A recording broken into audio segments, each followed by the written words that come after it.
మేము మెదక్ డైట్ నుండి వచ్చాం. ఇప్పుడు మాకున్న మెయిన్ది ఏంది అని అంటే ఫస్ట్ టెట్ వేయాలి. టెట్ వేసిన తర్వాత డిఎస్సి వేస్తే అందరికీ యూజ్ అవుతుంది. ఇప్పుడు ఎంతోమంది నిరుద్యోగులు ఉన్నారు, మేమే కాకుండా ఇంకా చాలామంది ఉన్నారు నిరుద్యోగులు, వాళ్ళకి కూడా యూజ్ అవుతుంది ఈ టెట్ వేస్తే.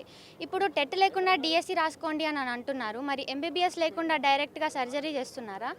ఇంజనీరింగ్ చేయకుండానే వాళ్ళు ఇంజనీర్స్ అవుతున్నారా? లేదు కదా. ఎంసెట్ రాయింది వాళ్ళు ఇంజనీర్స్ అవుతున్నారా? లేదు. మరి మేము ఎట్లా డైరెక్ట్ డిఎస్సి రాస్తాం? అయినా మాకు ఫస్ట్ ఇయర్లో ఆల్రెడీ ఒకసారి వేశారు టెట్. అప్పుడు చాలామంది ఎవరు అంటే జస్ట్ అటెంప్ట్ చేయడానికి యూజ్ అవుతుంది అని చెప్పారు మాకు.